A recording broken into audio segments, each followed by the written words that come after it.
김재훈 병장! 전화 끊고 당장 와! 엄마, 제발 아무 말도 하지 마세요. 그날 밤 정숙은 잠을 이루지 못했습니다. 그리고 다음 날 그녀는 강원도 산골 부대 앞에 서 있었습니다. 사모님, 지금 당장 돌아가시기 바랍니다. 여긴 사적인 감정으로 오는 곳이 아닙니다. 제 소개를 제대로 하지 않았네요. 의심스러우시면 국방부에 확인해 보세요. 박정숙이라는 이름으로 검색해 보시면 됩니다. 이게 진짜인가요?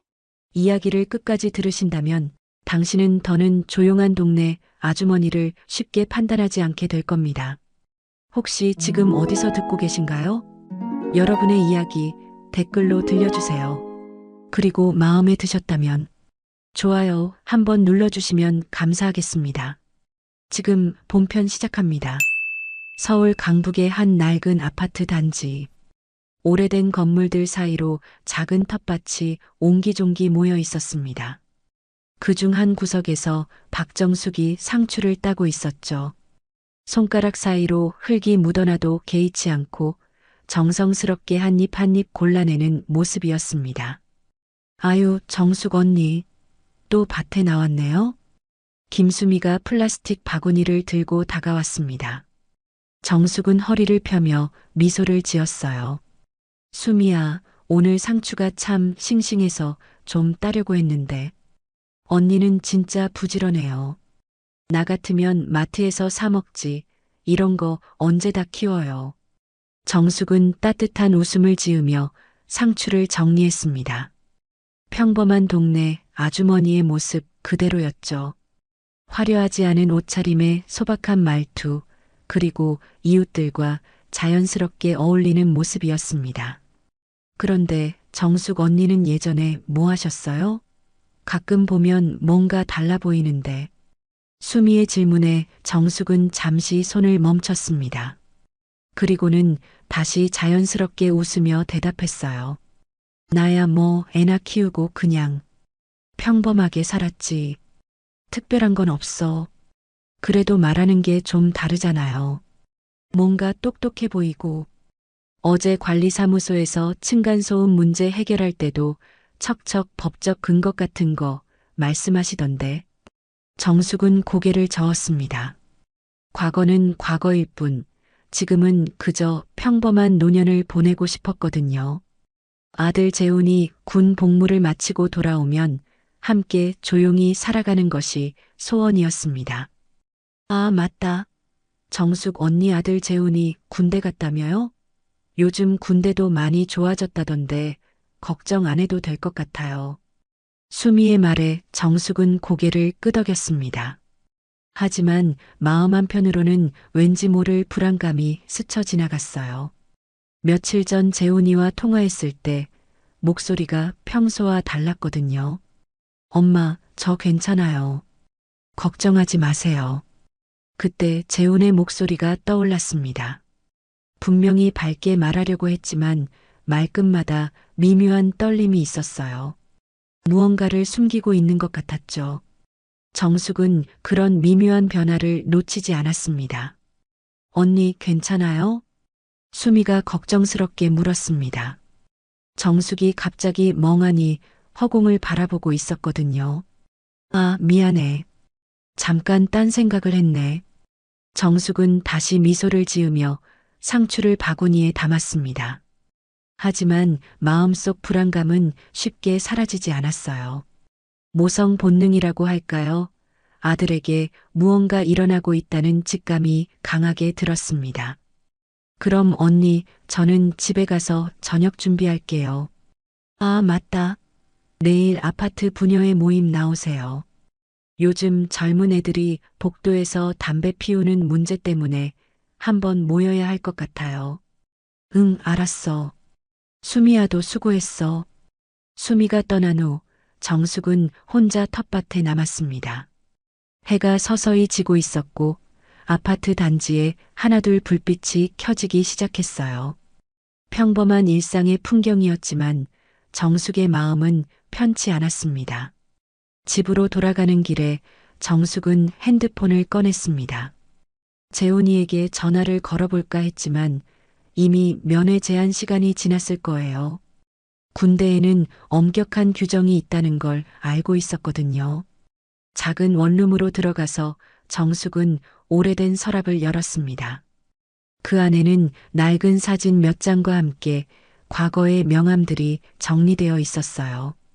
그 중 하나를 집어든 정숙의 손이 미묘하게 떨렸습니다. 국방부 수석 변호사 박정숙. 명함 위의 글자를 바라보며 정숙은 깊은 숨을 쉬었습니다. 그건 이미 오래전 일이었어요. 지금은 그저 평범한 어머니로 살고 싶었는데 왜 이런 불안감이 드는 걸까요? 서랍 깊숙한 곳에는 또 다른 물건들이 숨겨져 있었습니다.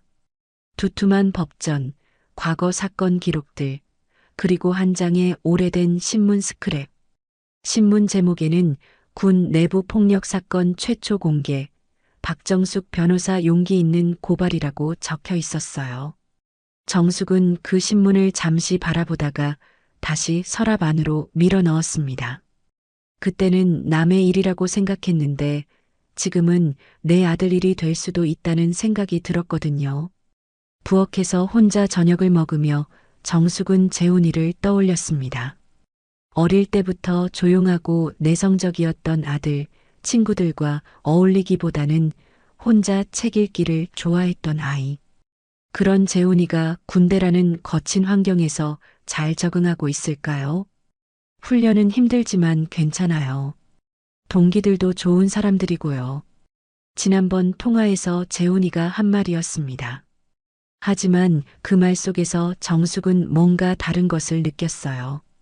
마치 누군가에게 들키지 않으려고 조심스럽게 말하는 것 같았거든요. 밤 10시가 되어 정숙은 다시 핸드폰을 들었습니다. 이번에는 재훈이의 부대로 직접 전화를 걸어봤어요. 하지만 당직 하사관은 개인 전화는 받을 수 없다며 딱 잘라 말했습니다. 혹시 우리 아들 김재훈 상태는 어떤지 알 수 있을까요? 민간인에게는 부대 현황을 알려드릴 수 없습니다. 차갑고 공식적인 답변이었습니다. 정숙은 전화를 끊고 한참 동안 멍하니 앉아 있었어요. 뭔가 잘못되고 있다는 직감이 점점 강해졌습니다. 그날 밤 정숙은 잠을 이루지 못했습니다. 재훈이의 목소리가 계속 맴돌았고 무언가 잘못되고 있다는 직감이 점점 강해졌어요. 아들을 향한 어머니의 마음은 결코 거짓말을 하지 않았습니다. 새벽 2시 정숙은 침대에서 일어나 다시 서랍을 열었습니다. 그리고 그 안에서 낡은 다이어리 한 권을 꺼냈어요. 그 안에는 과거 자신이 담당했던 군 관련 사건들이 빼곡히 기록되어 있었습니다. 정말 만약에 내 아들에게 무슨 일이 생긴다면 정숙은 중얼거리며 다이어리를 넘겼습니다. 그 안에는 군 내부 폭력 사건의 패턴과 은폐 방식들이 자세히 적혀 있었어요. 마치 지금 상황을 예견한 것처럼 말이죠. 며칠이 흘렀지만 정숙의 불안감은 사라지지 않았습니다. 평소 일주일에 한 번씩 걸려오던 재훈이의 전화가 이번 주는 없었거든요. 아무리 군대가 바쁘다고 해도 재훈이는 꼭 어머니에게 안부 전화를 드리는 아이였는데 말이죠. 토요일 저녁 정숙은 텔레비전을 보며 저녁을 먹고 있었습니다. 평소처럼 뉴스를 틀어놓고 있었는데 갑자기 핸드폰이 울렸어요. 발신자를 확인하니 재훈이었습니다. 여보세요, 재훈아? 엄마. 안녕하세요. 목소리가 평소보다 훨씬 작고 힘이 없었습니다. 정숙은 즉시 이상함을 느꼈어요. 왜 이렇게 목소리가 작니? 몸이 아픈 거야? 아니에요. 그냥 좀 피곤해서요. 훈련이 힘들어서. 재훈이는 억지로 밝게 말하려고 애쓰는 것 같았습니다. 하지만 말끝마다 떨리는 목소리를 숨길 수는 없었어요. 훈련? 무슨 훈련인데 그렇게 힘들어? 그냥 일반적인 군사훈련이에요. 엄마, 걱정하지 마세요. 정말 괜찮아요. 정숙은 재훈이의 말을 들으며 뭔가 이상하다는 생각이 들었습니다. 평소 재훈이라면 훈련 내용을 자세히 설명해주곤 했는데 오늘은 대답이 너무 간단했거든요. 재훈아, 엄마한테 무슨 일 있으면 꼭 말해야 한다. 알겠지? 엄마, 나 아무 말 하지 마요. 갑자기 재훈이의 목소리가 간절해졌습니다. 마치 누군가에게 들릴까봐 걱정하는 것 같았어요. 무슨 소리야? 왜 아무 말 하지 말라는 거야? 그냥 괜히 엄마가 걱정하실까 봐서요. 정말 아무것도 아니에요. 그때였습니다. 전화기 너머로 누군가의 고함 소리가 들렸어요. 아, 김재훈, 전화 끊고 빨리 와. 거친 목소리였습니다. 재훈이가 놀란 듯 숨을 들이켰고 곧바로 전화가 끊어졌어요. 재훈아? 재훈아? 정숙은 다시 전화를 걸어봤지만 연결되지 않았습니다. 핸드폰을 든 손이 미세하게 떨렸어요. 방금 들은 목소리는 분명 훈련을 지시하는 간부의 목소리가 아니었습니다. 뭔가 화가 나서 윽박지르는 느낌이었거든요. 정숙은 거실을 왔다 갔다 하며 생각했습니다. 재훈이의 말투, 그 간절한 목소리, 그리고 마지막에 들린 고함 소리. 모든 것이 심상치 않았어요. 그날 밤 정숙은 잠들 수 없었습니다. 계속해서 재훈이의 목소리가 맴돌았고 뭔가 나쁜 일이 일어나고 있다는 확신이 들었어요. 새벽 3시가 되어서야 잠깐 눈을 붙였는데 꿈속에서도 재훈이가 도움을 요청하는 모습이 나타났습니다.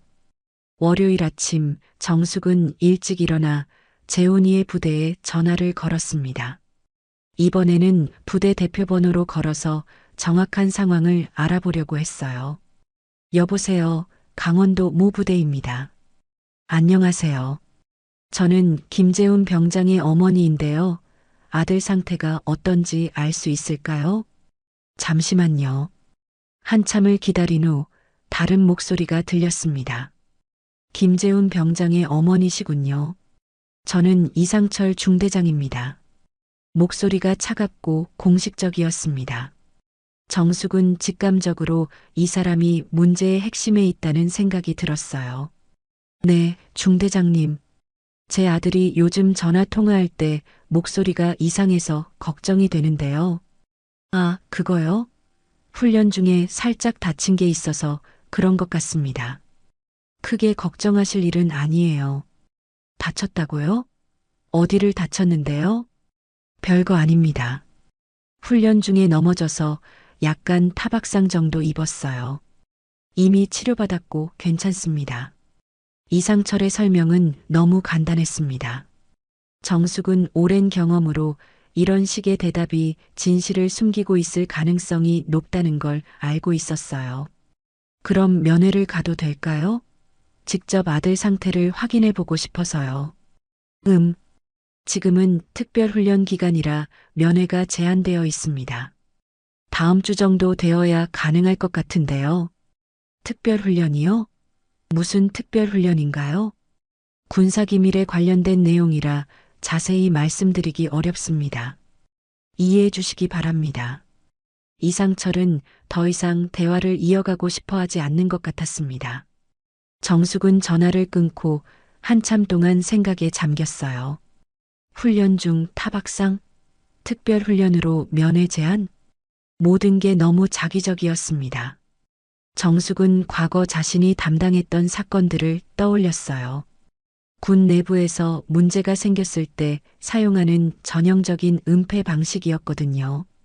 정숙은 서랍에서 과거 명함을 꺼내 바라봤습니다. 그리고 결심했어요. 더 이상 기다릴 수 없었습니다. 재훈아, 엄마가 간다. 정숙은 작은 여행 가방을 꺼내 필요한 물건들을 챙기기 시작했습니다. 옷가지 몇 벌과 함께 서랍 깊숙한 곳에 보관해 두었던 서류들도 함께 넣었어요. 과거 국방부에서 일할 때 사용했던 자료들이었습니다. 오후 2시 정숙은 집을 나섰습니다. 강원도까지 가는 버스표를 끊고 창밖을 바라보며 생각했어요. 혹시 자신의 판단이 틀렸을 수도 있지만 아들을 향한 어머니의 직감을 무시할 수는 없었습니다. 버스가 고속도로를 달리는 동안 정숙은 재훈이의 어린 시절을 떠올렸습니다.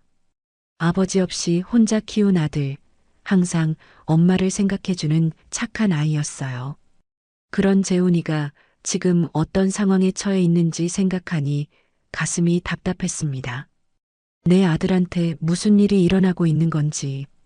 정숙은 창밖을 바라보며 중얼거렸습니다.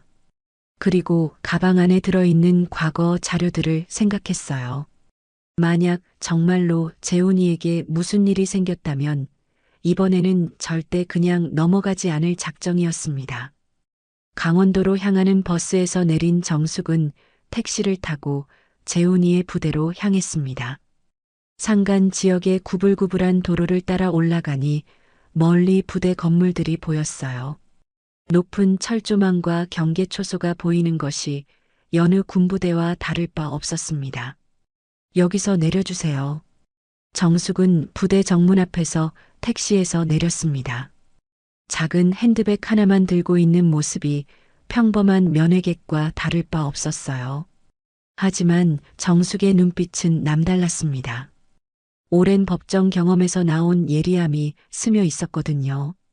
부대 정문에는 젊은 초병이 서 있었습니다. 정숙이 다가가자 초병은 공손히 인사했어요. 안녕하세요. 무엇을 도와드릴까요? 김재훈 병장 면회 왔습니다. 정숙은 신분증을 내밀며 말했습니다. 초병은 신분증을 확인한 후 면회 신청서를 건네주었어요. 신청서 작성해 주시고 잠시만 기다려 주세요.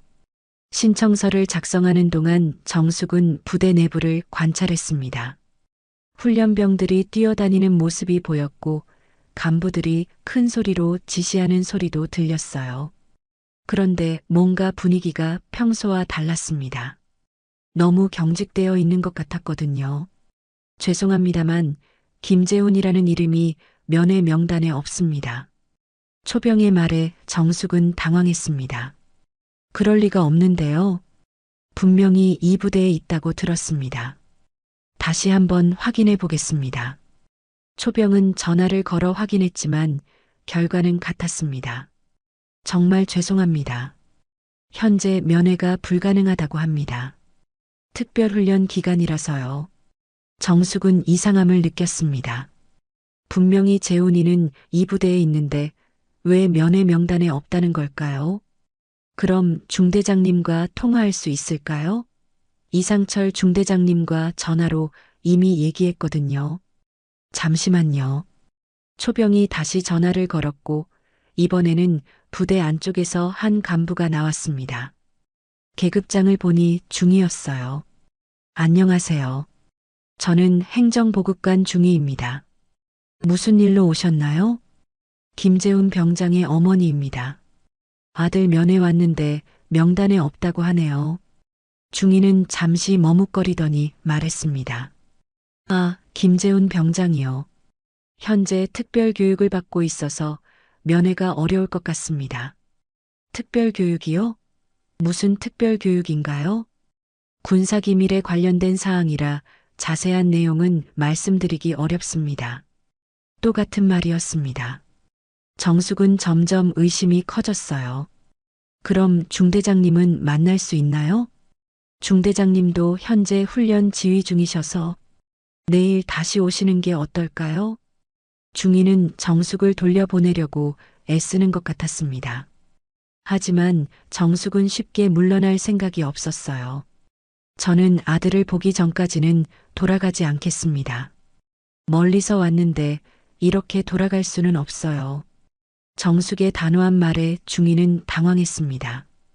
그때 부대 안쪽에서 이상철 중대장이 나타났어요. 무슨 일입니까? 중대장님, 김재훈 병장 어머니께서 면회 요청을 하셨는데 이상철은 정숙을 보더니 차가운 표정을 지었습니다. 사모님, 전화로 말씀드렸듯이 현재는 면회가 어렵습니다. 민간인은 여기까지입니다. 중대장님, 저는 제 아들을 보기 위해 왔습니다. 왜 면회를 거부하시는 거죠? 거부하는 게 아니라 규정상 불가능하다는 겁니다. 사모님, 아드님은 군인입니다. 여긴 사적인 감정으로 오는 곳이 아닙니다. 이상철의 말투가 점점 거칠어졌습니다. 정숙은 이런 태도에서 뭔가 숨기고 있다는 확신을 얻었어요. 그럼 아들이 다쳤다는 건 사실인가요? 별거 아닙니다. 곧 나을 겁니다. 제가 직접 확인하고 싶습니다. 그럴 필요 없습니다. 저희가 알아서 관리하고 있으니까요. 그때였습니다. 부대 내부 복도에서 누군가가 지나가는 모습이 보였어요. 정숙은 그 모습을 보고 깜짝 놀랐습니다. 재훈이었거든요. 재훈의 오른쪽 눈 주변이 시퍼렇게 멍들어 있었고 왼팔에는 붕대가 감겨 있었어요. 그리고 걸음걸이도 평소와 달리 어색했습니다. 재훈아. 정숙이 소리쳤지만 재훈은 정숙을 보고도 고개를 돌렸습니다. 마치 못 본 척 하려는 것 같았어요. 사모님, 지금 당장 돌아가시기 바랍니다. 이상철이 정숙의 앞을 막아섰습니다. 하지만 정숙은 이미 모든 걸 봤어요. 아들의 상처, 겁에 질린 표정, 그리고 이를 숨기려는 부대의 태도까지. 중대장님, 제 아들한테 무슨 일이 일어난 건가요? 정숙의 목소리가 떨렸습니다. 분노와 걱정이 섞인 목소리였어요. 아무 일도 없습니다. 그냥 훈련 중 실수로. 실수요? 저 정도로 다치는 게 실수라고요? 정숙은 더 이상 참을 수 없었습니다. 아들의 모습을 본 순간 모든 게 명확해졌거든요. 사모님, 지금 당장 나가지 않으면 경비대를 부르겠습니다. 이상철의 협박에도 정숙은 굴복하지 않았습니다. 그러세요. 경비대든 누구든 부르세요. 저는 제 아들이 왜 저렇게 다쳤는지 알아낼 때까지 여기 있을 겁니다. 정숙의 단호한 태도에 이상철은 당황했습니다. 평범한 어머니가 이렇게 강하게 나올 줄 몰랐거든요. 누가 내 아들한테 이랬지? 정숙의 눈빛이 차갑게 변했습니다. 그 순간 이상철은 뭔가 다른 분위기를 느꼈어요. 평범한 아줌마가 아닌 뭔가 전문적인 느낌이었습니다. 정숙은 핸드백에서 명함 하나를 꺼냈습니다. 그리고 이상철에게 건네주었어요. 제 소개를 제대로 하지 않았네요. 이상철이 명함을 보는 순간 얼굴이 하얗게 변했습니다. 명함에는 이렇게 적혀 있었거든요. 국방부 특별자문 변호사 박정숙. 면회를 마친 정숙은 부대를 나와 인근 여관으로 향했습니다. 산골짜기에 있는 작은 여관이었지만 정숙에게는 충분했어요. 방에 짐을 풀고 나서 정숙은 가져온 서류들을 책상 위에 펼쳐놓았습니다. 두툼한 법전, 과거 사건 기록들, 그리고 각종 양식들이 책상을 가득 메웠어요. 정숙은 오래된 안경을 쓰고 하나하나 살펴보기 시작했습니다. 군형법 제62조 상관에 대한 폭행죄. 정숙은 중얼거리며 관련 조항들을 찾아봤습니다. 재훈이가 당한 일이 단순한 괴롭힘이 아니라 명백한 범죄라는 걸 법적으로 입증해야 했거든요. 여관 주인 아주머니가 차를 가져다 주며 말했습니다. 손님, 무슨 일로 이런 산골까지 오셨어요? 보통 부대 면회객들은 당일에 돌아가시는데 좀 복잡한 일이 있어서요. 정숙은 미소를 지으며 대답했습니다. 여관 주인은 더 이상 묻지 않고 나갔어요. 정숙은 다시 서류 정리에 집중했습니다. 과거 자신이 담당했던 비슷한 사건들을 찾아보며 이번 사건에 적용할 수 있는 법적 근거들을 정리했어요. 최주영 상병. 상급자가 하급자를 폭행했다면 군형법 위반이야. 정숙은 노트에 요점들을 적어 나갔습니다. 그리고 가방에서 낡은 명패를 꺼냈어요. 국방부 수석 변호사 박정숙이라고 새겨진 명패였습니다. 이제 진짜로 써야 할 때가 왔구나. 정숙은 명패를 바라보며 깊은 숨을 쉬었습니다. 은퇴 후 평범하게 살려고 했는데 결국 다시 이 일을 하게 되었네요. 밤 11시가 되어서야 정숙은 모든 서류 정리를 마쳤습니다. 그리고 컴퓨터를 켜서 공식 문서를 작성하기 시작했어요. 문서 제목 폭행 사건 관련 민형사 책임 통보서. 정숙은 꼼꼼하게 문서를 작성했습니다. 재훈이가 당한 폭행의 구체적인 내용, 부대 측의 은폐 시도, 그리고 앞으로 취할 법적 조치들까지 상세히 기록했어요. 특히 마지막 부분에는 이렇게 적었습니다. 본 사건이 적절히 해결되지 않을 경우 관련자 전원에 대해 민사소송 및 형사고발을 진행할 예정임. 또한 국정감사 자료로 제출하여 군 내 폭력 실태를 공개할 것임. 문서 하단에는 국방부 특별자문 변호사 박정숙이라는 도장을 찍었습니다. 과거 국방부에서 일할 때 사용했던 공식 인장이었어요. 다음 날 아침 일찍 정숙은 부대로 향했습니다. 이번에는 어제와 달리 당당한 모습이었어요. 손에는 공식 문서가 들어있는 봉투를 들고 있었습니다. 부대 정문에서 정숙은 초병에게 말했습니다. 이상철 중대장에게 전달할 공문이 있습니다. 공문이요? 초병이 당황했습니다. 어제의 평범한 아줌마가 오늘은 공문을 들고 온 거예요. 네, 긴급 공문입니다. 즉시 전달해 주세요. 정숙은 봉투를 건네주며 말했습니다. 봉투 겉면에는 긴급, 친수 같은 글자가 빨간색으로 적혀 있었어요. 30분 후 부대 내부는 완전히 뒤집어졌습니다. 이상철 중대장은 문서를 읽고 또 읽어봤지만 믿기지 않았어요. 이 사람, 정말 국방부 사람이었어? 이상철은 급히 상급부대에 전화를 걸었습니다. 여보세요, 대대장님. 긴급 상황이 발생했습니다. 무슨 일인가? 박정숙이라는 변호사가 저희 부대에 공문을 보냈는데 국정감사 자료 제출까지 언급하고 있습니다. 전화 너머로 한동안 침묵이 흘렀습니다. 박정숙? 설마 그 박정숙 말인가? 그 박정숙이 누구시길래요? 아, 자네가 몰랐구나. 그 사람은 군 내부에서는 유명한 인물이야. 과거 군 형법 개정에 직접 참여했고 군 내 인권 침해 사건들을 여러 번 해결한 사람이지. 이상철의 얼굴이 하얗게 변했습니다. 그리고 한번 물고 늘어지면 끝까지 파는 스타일로도 유명해. 자네 부대에 무슨 문제가 있는 건가? 그게 병사 간 갈등이 좀 있었는데. 갈등? 그 정도로 박정숙이 나설 리가 없어. 뭔가 심각한 문제가 있는 거 아닌가? 대대장의 말에 이상철은 식은땀을 흘렸습니다. 상황이 자신이 생각했던 것보다 훨씬 심각해진 거예요. 지금 당장 정확한 상황을 파악하고 보고해.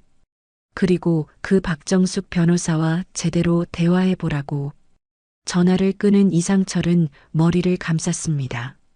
어제까지만 해도 평범한 민원인 정도로 생각했던 정숙이 알고 보니 군 내부에서도 무시할 수 없는 인물이었던 거예요. 이상철은 급히 최주영 상병을 불러왔습니다. 최 상병, 김재훈한테 뭘 했나? 별거 아닙니다. 그냥 좀 장난쳤을 뿐이에요. 장난? 지금 국정감사관까지 올라갈 수 있는 상황인데 장난이라고? 최주영의 얼굴이 굳었습니다. 그 정도일 줄은 몰랐습니다. 지금부터 김재훈한테 절대 손대지 마. 그리고 다른 병사들한테도 입 단단히 다물라고 해. 이상철은 다급하게 지시했습니다. 하지만 이미 늦었어요. 정숙은 모든 걸 파악하고 있었고 법적 대응까지 준비한 상태였거든요. 한편 여관에서 정숙은 재훈이에게 전화를 걸었습니다. 재훈아, 엄마야. 엄마. 뭔가 부대 분위기가 이상해졌어요. 간부들이 다 예민해하고. 걱정하지 마. 엄마가 모든 걸 해결할 거야.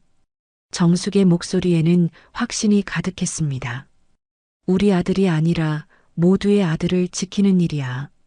이번에는 절대 그냥 넘어가지 않을 거야. 정숙은 창밖을 바라보며 말했습니다. 멀리 부대 건물들이 보였어요. 곧 저 안에서 큰 변화가 일어날 거라는 걸 정숙은 알고 있었습니다. 정숙의 공문이 부대에 전달된 지 이틀 후 본격적인 조사가 시작되었습니다. 상급 부대에서 조사관들이 내려왔고 부대 전체가 긴장 상태에 빠졌어요. 이상철 중대장은 더 이상 상황을 통제할 수 없다는 걸 깨달았습니다. 정숙은 여관에서 조사 진행 상황을 지켜보고 있었어요. 부대 관계자들로부터 수시로 연락이 왔지만 정숙은 신중하게 대응했습니다. 사모님, 저희가 자체적으로 해결하겠습니다. 큰 문제로 만들지 마시죠. 이상철이 다시 한번 부탁했지만 정숙의 대답은 단호했어요. 중대장님, 이미 큰 문제예요. 제 아들만의 문제가 아니라는 걸 아시잖아요. 조사 과정에서 놀라운 사실들이 드러나기 시작했습니다. 최주영 상병의 폭행이 재훈이에게만 국한된 게 아니었거든요. 다른 후임병들도 비슷한 피해를 당하고 있었어요. 조사관이 정숙에게 중간 보고를 했습니다. 변호사님, 상황이 생각보다 심각합니다. 최주영 상병이 지속적으로 여러 병사들을 괴롭혀왔다는 증언이 나오고 있어요. 역시 그렇군요. 이런 일은 우발적으로 일어나지 않아요. 정숙은 예상했다는 듯 고개를 끄덕였습니다. 그런데 문제는 다른 병사들이 증언을 꺼려한다는 겁니다. 보복이 두렵다고 하네요. 이 말을 들은 정숙은 직접 부대로 향했습니다. 이번에는 조사관과 함께 공식적인 면담을 진행하기로 했어요. 부대 회의실에서 정숙은 여러 병사들을 만났습니다. 처음에는 모두 입을 다물고 있었지만 정숙이 직접 나서자 분위기가 바뀌었어요. 여러분, 저는 김재훈의 어머니이기도 하지만 여러분 모두의 편이기도 해요. 정숙은 따뜻한 목소리로 말했습니다. 법은 여러분을 보호할 수 있어요. 하지만 여러분이 침묵하면 아무도 못 지켜요. 한 병사가 조심스럽게 손을 들었습니다. 변호사님, 정말 보복 없이 증언할 수 있을까요? 약속드릴게요. 제가 직접 여러분을 보호하겠어요. 정숙의 진심 어린 말에 병사들이 하나둘 입을 열기 시작했습니다. 최상병이 매일 트집을 잡았어요. 청소를 다시 하라고 하면서 발로 찼어요. 저는 얼차려를 받다가 실신한 적도 있어요. 김재훈 형이 저희를 보호하려다가 더 심하게 당했어요. 증언들이 쏟아졌습니다. 최주영의 폭행이 단순한 선후임 갈등을 넘어선 조직적인 괴롭힘이었다는 게 드러났어요. 정숙은 각 증언을 꼼꼼히 기록했습니다. 그리고 재훈이가 다른 후임들을 보호하려다가 더 큰 피해를 당했다는 사실도 알게 되었어요. 재훈이가 그랬구나. 정숙은 아들이 자랑스러우면서도 안쓰러웠습니다. 남을 도우려다가 본인이 더 큰 상처를 받은 거였거든요. 한편 최주영 상병은 조사실에서 계속 부인하고 있었습니다. 그냥 장난이었을 뿐입니다. 군대에서는 흔한 일 아닌가요? 하지만 여러 병사들의 일치된 증언 앞에서 그의 주장은 설득력을 잃어갔어요. 조사관이 정숙에게 말했습니다. 변호사님, 충분한 증거가 확보되었습니다. 이제 징계 절차에 들어가면 될 것 같은데요. 징계만으로는 부족해요. 정숙의 대답에 조사관이 의외라는 표정을 지었습니다. 형사처벌까지 가야 합니다. 이런 일이 다시 일어나지 않도록 확실한 본보기를 보여야 해요. 정숙은 단호했습니다. 단순한 내부 징계로 끝낼 일이 아니었거든요. 그날 저녁 정숙은 재훈이와 다시 만났습니다. 재훈이는 여전히 죄책감에 시달리고 있었어요. 엄마, 다른 후임들 때문에 이렇게 커진 것 같아서 미안해요. 미안할 게 뭐 있어? 내가 후임들을 지키려고 한 거잖아. 정숙은 재훈이의 손을 잡으며 말했습니다. 엄마가 변호사라는 걸 왜 이제야 알았어요? 재훈이의 질문에 정숙은 미소를 지었어요. 너를 평범하게 키우고 싶었거든. 하지만 지금은 달라. 엄마가 아니어도 누군가는 이 얘기를 바로잡았을 거야. 재훈이는 고개를 끄덕였습니다. 그제야 어머니의 마음을 이해할 것 같았어요. 엄마, 앞으로 어떻게 되는 거예요? 최주영은 구속될 거야. 그리고 이상철 중대장도 감독 책임을 져야 할 거고. 정숙의 말에 재훈이가 놀랐습니다. 중대장님도요? 당연하지. 이런 일이 일어나는 걸 알고도 방치했으니까. 정숙은 창밖을 바라보며 계속 말했습니다. 이제 시작이야, 재훈아. 진짜 변화는 이제부터야. 며칠 후 부대 내에서는 큰 변화가 일어났습니다. 최주영 상병은 영창에 수감되었고 군 검찰에 송치되었어요. 이상철 중대장도 감독 책임을 묻어보직에서 해임되었습니다. 하지만 정숙은 여기서 멈추지 않았어요. 근본적인 변화가 필요하다고 생각했거든요. 이 문제를 공개해야겠어요. 정숙은 조사관에게 말했습니다. 공개요? 이미 해결되었는데 굳이? 이런 일이 다른 부대에서도 일어나고 있을 거예요. 한 번의 사건 해결로는 부족해요. 정숙의 결정은 확고했습니다. 개인적인 복수가 아니라 진정한 변화를 위한 선택이었어요. 정숙의 결정이 알려지자 군 고위층까지 이 사건에 관심을 갖기 시작했습니다. 특히 전역한 장군 윤상기가 직접 연락을 해왔어요. 윤상기는 정숙의 대학 동기이자 과거 군 법무관 출신이었습니다. 정숙아, 내가 그 박정숙이야? 오랜만에 들리는 윤상기의 목소리였습니다. 정숙은 반가우면서도 당황스러웠어요. 상기야, 어떻게 내 번호를 알았어? 군 내부에서 난리가 났어. 박정숙이 다시 나타났다고 말이야. 윤상기의 말에 정숙은 자신이 얼마나 유명한 존재였는지 새삼 깨달았습니다. 내가 국방부에서 일할 때를 기억해.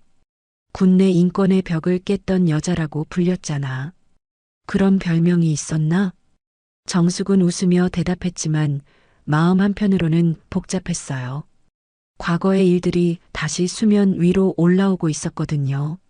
지금 내 아들 사건 때문에 부대 전체가 뒤집어진 거 알아? 그 정도인가? 정 중대장이 보직 해임되고 해당 상병은 군 검찰 송치됐어. 그런데 이게 끝이 아니라며? 윤상기의 목소리에는 걱정이 섞여 있었습니다. 상기야, 이런 일이 우리 아들한테만 일어나는 게 아니야. 전국 어느 부대에서든 벌어지고 있는 일이라고. 알아. 하지만 너무 큰 파장을 일으키면. 큰 파장? 내 아들이 맞을 때는 누가 생각해줬어? 정숙의 목소리가 단호해졌습니다. 윤상기는 정숙의 성격을 잘 알고 있었어요. 한번 결심하면 끝까지 가는 사람이었거든요. 알았어. 그럼 내가 도와줄게.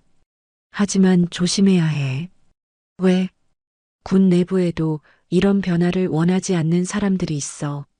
내가 나서면 그들이 가만히 있지 않을 거야.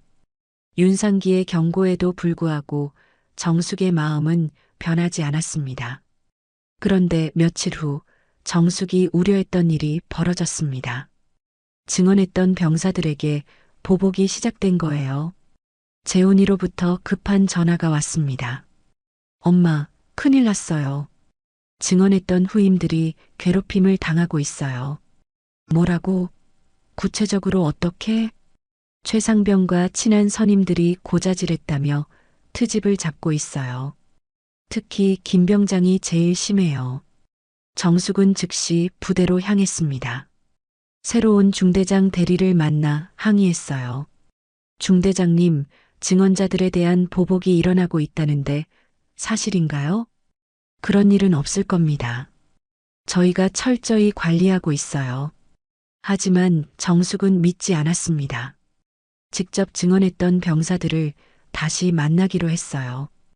면회실에서 만난 병사들의 표정이 며칠 전과 완전히 달랐습니다. 겁에 질린 모습이었어요. 무슨 일이 있었나요? 정숙이 조심스럽게 물었습니다. 변호사님, 저희 때문에 부대가 더 복잡해지는 것 같아요. 한 병사가 떨리는 목소리로 말했습니다. 김 병장이 저희한테 계속 왜 쓸데없는 말을 했냐고 협박해요.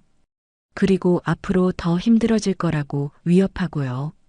병사들의 증언에 정숙은 분노가 치밀었습니다. 여러분, 이런 협박 때문에 진실을 숨겨서는 안 돼요. 하지만 변호사님이 떠나시면 저희는 여기 남아야 해요. 더 괴롭힘을 당할 텐데. 병사들의 걱정이 현실적이었습니다. 정숙은 더 구체적인 대안을 제시해야 한다고 생각했어요. 법은 여러분을 보호할 수 있어요. 하지만 여러분이 침묵하면 아무도 못 지켜요. 정숙은 단호하게 말했습니다. 제가 직접 보복 행위에 대해서도 신고하겠어요. 그리고 여러분을 위한 보호 조치도 요청하겠고요. 정말 그럴 수 있나요? 물론이에요. 증언자 보호는 법으로 보장된 권리예요. 정숙의 확신에 찬 말에 병사들이 조금씩 안심하는 표정을 지었습니다. 그리고 무엇보다 이런 보복 행위 자체가 여러분 증언이 진실이라는 것을 증명하는 거예요. 정숙은 즉시 추가 신고서를 작성했습니다. 증언자에 대한 보복과 협박도 별도의 사건으로 다루어야 한다고 주장했어요. 김 병장과 다른 가해자들도 모두 처벌받을 거예요. 절대 그냥 넘어가지 않겠어요. 며칠 후 정숙의 추가 신고로 인해 보복에 가담한 병사들도 조사를 받게 되었습니다. 이 소식이 부대에 퍼지자 분위기가 완전히 바뀌었어요. 이제 함부로 보복할 수 없다는 걸 알게 됐어요. 재훈이가 정숙에게 전화로 말했습니다. 변호사님이 정말 무서운 분이라는 소문이 퍼졌어요. 좋은 의미로요. 정숙은 웃었습니다. 무서워서 말을 못하는 게 아니라 정의가 살아있다는 걸 보여주고 싶었거든요. 그날 오후 정숙은 윤상기와 다시 통화했습니다. 정숙아, 내 소문이 벌써 국방부까지 올라갔어. 어떤 소문? 증언자 보복까지 막아낸다는 소문. 그 여자가 박정숙이야? 라는 말이 나돌고 있어. 윤상기의 말에 정숙은 뿌듯했습니다. 이제 진짜 변화가 시작되는 것 같아. 그런데 정숙아, 이 일이 더 커질 것 같은데 괜찮겠어? 괜찮아. 아니, 더 커져야 해. 이런 일이 다른 부대에서도 계속 일어나고 있잖아. 정숙의 결의는 더욱 확고해졌습니다. 그날 저녁 정숙은 처음으로 눈물을 흘렸습니다. 하지만 슬픔의 눈물이 아니었어요. 드디어 해낼 수 있을 것 같다는 안도감의 눈물이었습니다. 지금 폭로합니다. 정숙은 거울 앞에서 중얼거렸습니다. 내일은 언론에 공식 발표할 예정이었어요. 개인적인 사건이 아니라 대한민국 모든 병사를 위한 싸움으로 확대될 시간이었습니다. 핸드폰에는 여러 언론사에서 인터뷰 요청이 쏟아지고 있었습니다. 정숙은 그중 가장 신뢰할 만한 매체를 선택했어요. 진실을 정확히 전달해 줄 수 있는 곳으로 말이죠. 내일부터는 정말 다른 세상이 될 거야. 정숙은 창밖을 바라보며 다짐했습니다. 아들을 지키는 어머니에서 모든 병사를 지키는 변호사로 돌아온 순간이었어요. 정숙의 공식 신고와 증거 자료들이 군 수사기관에 접수된 지 일주일 후 드디어 구체적인 조치들이 시작되었습니다. 가장 먼저 최주영 상병에 대한 구속영장이 발부되었어요. 최주영 상병, 군형법 위반 및 지속적 폭행 혐의로 구속합니다. 군 검찰의 발표에 부대 전체가 충격에 빠졌습니다. 단순한 내부 징계가 아니라 형사처벌까지 이어진 거였거든요. 최주영은 수갑을 찬 채 부대를 떠나면서도 끝까지 억울하다고 주장했어요. 이건 너무 과한 처벌 아닙니까? 군대에서 흔히 있는 일인데. 하지만 그의 주장은 받아들여지지 않았습니다. 이미 여러 병사들의 일관된 증언과 객관적 증거들이 확보된 상태였거든요. 정숙은 이 소식을 들으며 안도감을 느꼈습니다. 하지만 동시에 이것만으로는 부족하다는 생각도 들었어요. 이제 중대장도 책임을 져야 해.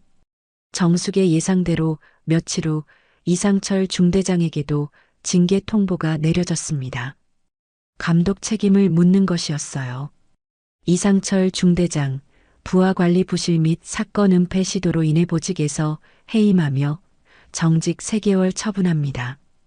이상철은 이 결정에 항의했지만 소용없었습니다. 저는 몰랐습니다. 최상병이 그런 일을 할 줄은 몰랐다는 게 변명이 될 수 있습니까? 중대장으로서 부하들을 제대로 관리하지 못한 책임이 있습니다. 상급 부대의 조사관은 냉정하게 말했습니다. 그리고 김재훈 병장 어머니가 처음 신고했을 때도 제대로 대응하지 않고 은폐하려 했잖습니까? 이상철은 더 이상 할 말이 없었습니다. 모든 과정이 녹음되고 기록되어 있었거든요. 이 모든 조치가 끝난 후 정숙은 더 큰 결심을 했습니다. 이제 이 문제를 사회 전체에 알려야 할 때라고 생각했어요. 지금 폭로합니다. 정숙은 서울의 한 호텔에서 기자회견을 열기로 했습니다. 윤상기가 주선해준 장소였어요. 아침 일찍부터 각종 언론사 기자들과 카메라가 몰려들었습니다. 정숙은 검은색 정장을 입고 차분하게 준비했어요. 손에는 두툼한 자료집이 들려 있었습니다. 지난 며칠간 정리한 모든 증거와 증언들이 담겨 있었거든요. 변호사님, 준비되셨나요? 행사 진행자가 물었습니다. 정숙은 고개를 끄덕이며 연단으로 향했어요. 기자회견장이 조용해졌습니다. 모든 기자들이 정숙을 주목하고 있었거든요. 플래시가 터지고 카메라가 돌아가기 시작했습니다. 안녕하세요. 저는 박정숙입니다. 정숙의 첫마디에 기자회견장이 더욱 조용해졌어요. 국선 변호사요? 아니요. 전 국방부 수석 변호사였습니다. 기자석이 술렁이기 시작했습니다. 예상보다 더 큰 반향이었어요. 오늘 이 자리에 선 이유는 제 아들이 군 복무 중 폭행을 당했기 때문입니다.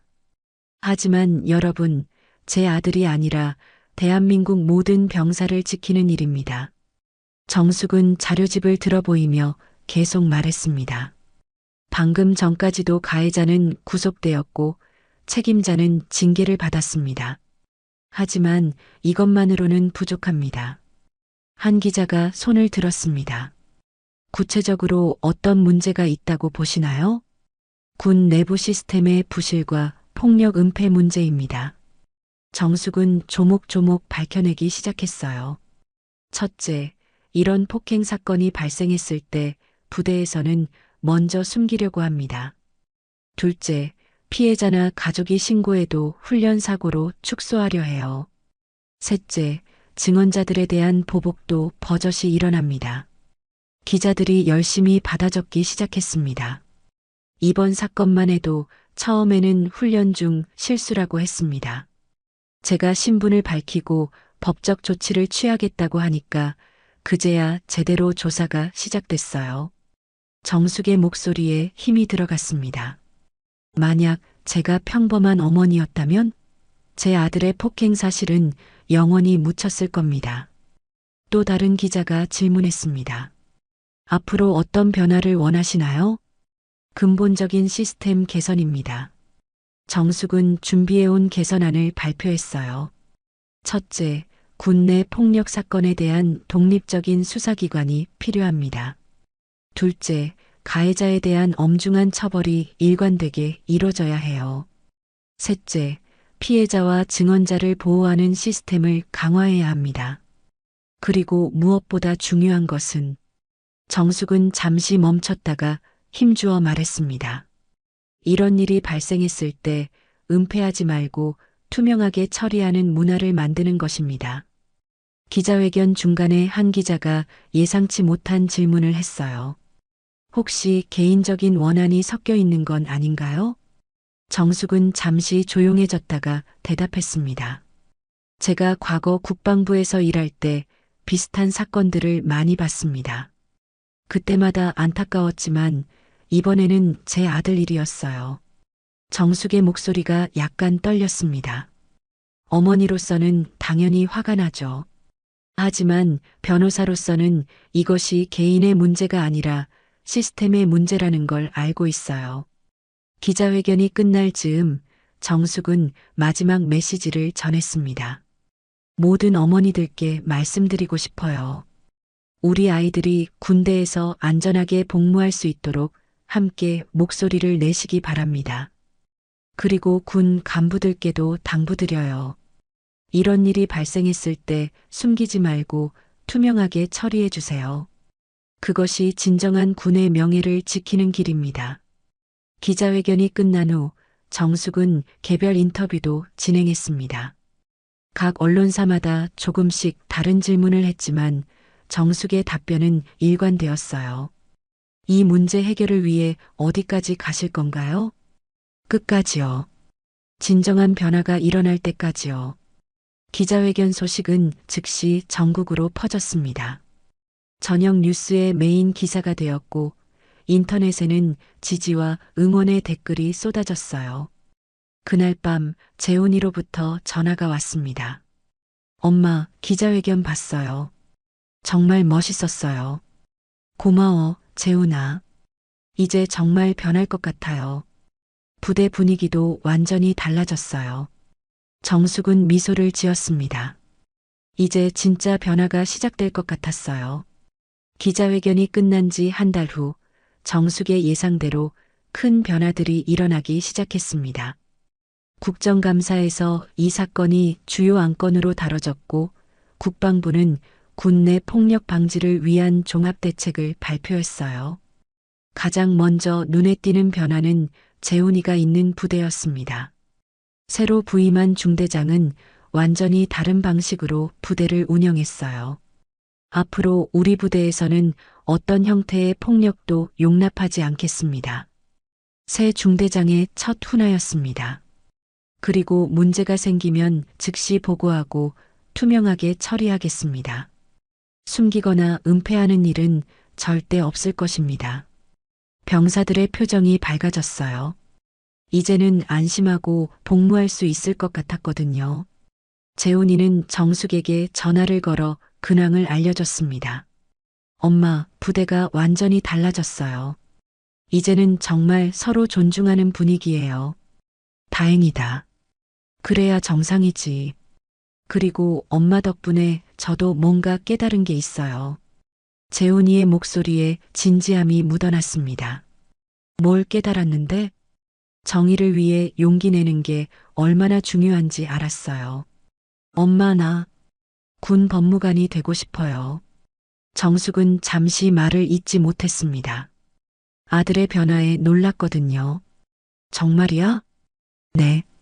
엄마처럼 억울한 사람들을 도와주고 싶어요. 군대에서 이런 일이 다시는 일어나지 않도록 하고 싶고요. 정숙의 눈가에 눈물이 맺혔습니다.